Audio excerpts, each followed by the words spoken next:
아침 목상에 오신 여러분들을 환영하고 축복합니다. 하나님께서 오늘 또 새로운 날을 허락하셨는데요. 새로운 날을 걸맞은 새로운 은혜로 오늘 하루 인생을 지켜줄 줄 믿습니다. 오늘은 6계명이라는 제목을 가지고 출애굽기 20장 13절 말씀을 좀 더 살펴봤으면 좋겠습니다. 우리 13절 말씀 같이 한번 읽어볼까요? 살인하지 말라. 예, 살인하지 말라라는 계명에 대해서 우리가 계속해서 살펴보고 있습니다. 특별히 오늘은 라는 문제와 분노의 문제와 관련해서 좀 살펴보길 원해요. 우리 마태복음 5장 21절부터 22절까지 말씀을 같이 한번 읽어볼까요? 옛 사람에게 말한 바 살인하지 말라. 누구든지 살인하면 심판을 받게 되리라 하였다는 것을 너희가 들었으나 나는 너희에게 이르노니 형제에게 노하는 자마다 심판을 받게 되고 형제를 대하여 나가야 하는 자는 공회에 잡혀가게 되고 미련한 놈이라 하는 자는 지옥불에 들어가게 되리라. 옛사람에게 말한 바 살인하지 말라라는 말을 들었으니 구약에 나오는 이 살인하지 말라는 명령, 계명에 대해서 말씀하시죠. 그런데 이것을 확대해서 말씀하십니다. 뭐라고 말씀하시냐면 형제에게 노하는 자마다 심판받게 된다. 즉 살인하지 말라는 명령이 들었지만 형제에게 노하는 자, 분노하는 자도 동일하게 살인하는 거다라고 이야기하는 거죠. 그렇다면 왜 분노하는 것을 살인과 동일하게 이야기할까요? 사실 살인의 원인은 바로 분노입니다. 우리가 다른 사람을 죽이는 이유가 뭘까요? 그것은 우리 안에 쌓여있는 분노가 가장 파괴적인 형태로 나타나는 것이 바로 살인이에요. 그래서 너희 안에 분노를 품지 말라는 거죠. 분노를 품다 보면 결국에 그것이 뭐예요? 다른 사람을 해야 하는 형태로 나타나기 때문입니다.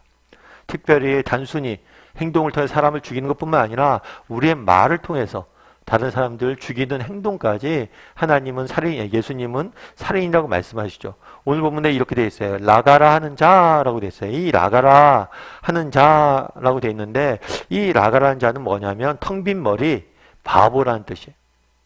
그러니까 상대가 살아있을 자격조차 가치조차 없다는 뜻의 가혹한 말이에요. 예를 들면 우리식으로 표현하면 이런 거였죠. 너 같은 놈이 왜 태어난지 모르겠어. 부탁 하나 해줄래? 부탁 하나 들어줄래? 나가 죽어줘. 이런 것들이 다 뭐라는 거예요? 다른 사람을 죽이는 라가라가는 그러한 말과 똑같다는 거죠. 그래서 예수님께서는 우리 안에 있는 분노와 분노로부터 나오는 일절의 행위를 살인으로 본 것임을 우리가 볼 수가 있어요. 사실 분노라는 것은 나쁜 것만 아닙니다. 어거스틴 같은 경우는 뭐라고 얘기했냐면 희망이란 예쁜 딸이 둘이 있는데 희망에게는 예쁜 딸이 둘이 있는데 하나는 분노고 하나는 용기다. 우리가 희망, 소망, 기대를 가질 때 그 소망으로 인해서 우리가 용기도 나지만 그 소망으로 인해서 우리 안에 뭐가 생기기도 해요? 분노도 생기는 거. 우리가 정말 자녀들을 혼낼 때가 있죠. 왜 혼냅니까? 정말 기대가 있기 때문이에요. 사랑하기 때문이에요. 식당에서 다른 사람들, 어린아이들, 자녀들이 떠들고 놀면 그냥 넘어가죠. 근데 우리 자녀는 뭐예요? 혼내죠. 왜 혼내요? 우리 자녀이기 때문에, 사랑이기 때문에 그래요. 성경도 마찬가지예요. 성경에는 분노라는 단어가 455번 등장을 합니다. 그런데 그 중에서 375번이 바로 주체가 하나님이 왜 분노해요? 우리에 대한 기대가 있기 때문에 분노하시는 거예요. 우리에게 소망이 있기 때문에 분노하는 거예요. 그래서 분노라는 것은 나쁜 것이 아니에요.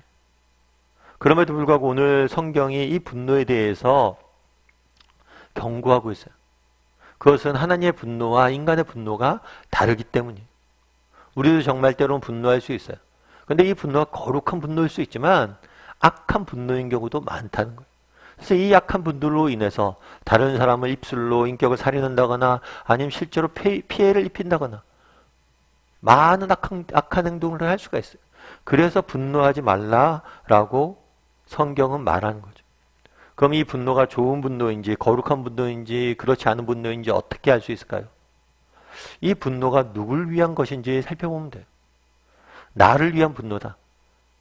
내가 상처있고 내가 화나고 나를 위한 것이다. 이 분노의 방향이 나에게 맞춰져 있다. 그러면 그것은 무조건 악한 분노입니다. 그런데 분노가 다른 사람에게 방향이 맞춰져 있다.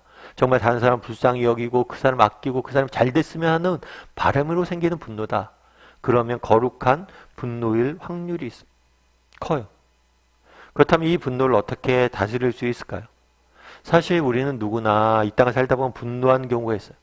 우리 마음에 화가 나타나는 경우들이 있죠. 그런데 그 순간 멈출 수 있어야 돼요. 분노가 일어나는 것을 멈출 수는 없어요. 그런데 분노와 행동 사이에는 간격이 있어요. 이 간격을 뭘 하는 거예요? 멈추는 거예요. 우리는 막을 수 있어요. 그래서 여러분들이 정말 화가 났을 때, 분노했을 때 잠깐 멈출 수 있는 지혜가 필요해요. 그래서 제가 종종 말씀드리지만 회초리 문화가 있다고 그랬죠. 왜 회초리를 가져오라고 그래요? 정말 회초리를 옆에 두고 바로 때리지 않습니다. 자녀에게 회초리를 가져오라고 이야기하죠. 왜 가져오라고 이야기해요? 시간을 버는 거예요. 그래서 나의 감정을 다스리고 또 잘못한 사람도 자신을 돌아볼 수 있는 시간을 갖게 하는 거예요. 그래서 정말 분노를 다스리는 가장 좋은 방법은 멈추어서 시간을 확보하는 거예요. 또한 우리가 분노를 다스리는 방법 중에 하나는 뭐냐면 우리가 믿는 사람이잖아요. 정말 우리가 믿는 사람이기 때문에 우리 안에 있는 분노를 긍휼로 바꿀 수 있는 지혜가 필요해. 아는 집사님이 계십니다. 그 집사님 같은 경우에 남편과 부딪히는 일이 되게 많았어요. 늘 남편과 다투고 싸우고 이런 경우들이 많았대요. 그런데 그 집사님이 그러더라고요. 목사님, 그런데 어느 날 남편이 갑자기 불쌍히 보이더라고요. 야, 우리 남편도 이제 늙었네. 힘도 없네. 자녀한테 말 한마디 못하네. 자녀 교육 문제를 많이 다퉜는데 이제 자녀한테 큰 소리도 못 친다는 거예요. 그러면서 불쌍히 보이더라고요. 그러니까 뭐 이렇게 불쌍히 보이니까 모든 문제가 다 해결되더래요. 남편도 이해가 되고. 정말 우리를 괴롭히는 사람이 있습니다. 정말 그로 인해서 우리가 화가 날 수가 있죠. 그런데 생각해보면 얼마나 불쌍한 사람이에요. 고작 저런 식으로 표현함으로 해서 자기의 존재감을 나타내는 거잖아요. 고작 저런 식으로밖에 사람을 대할 줄 모르는 사람이죠.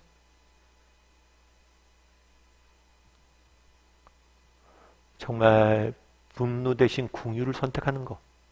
그것이 바로 우리 믿는 사람이 분노를 다스리는 방법이 아닐까 싶습니다. 오늘은 살인하지 말라라는 계명에 대해서 배웠는데요. 특별히 분노에 대해서 많이 배웠어요. 사실 우리 사회 같은 경우는 분노가 굉장히 많은 사회입니다. 화가 많이 나 있는 사회죠. 그래서 이 분노를 어떻게 우리가 다스릴 수 있을지 한번 오늘 돌아봤으면 좋겠어요. 그리고 오늘 하루 정말 내 마음에 그런 분노나 화가 났을 때 정말 잠깐 멈출 줄 아는 지혜를 가질 수 있는 사람이 되었으면 좋겠고, 분노를 긍휼로 바꿀 줄 아는, 긍휼로 분노를 이길 줄 아는 그런 저와 여러분이 되기를 주님의 이름으로 소원합니다.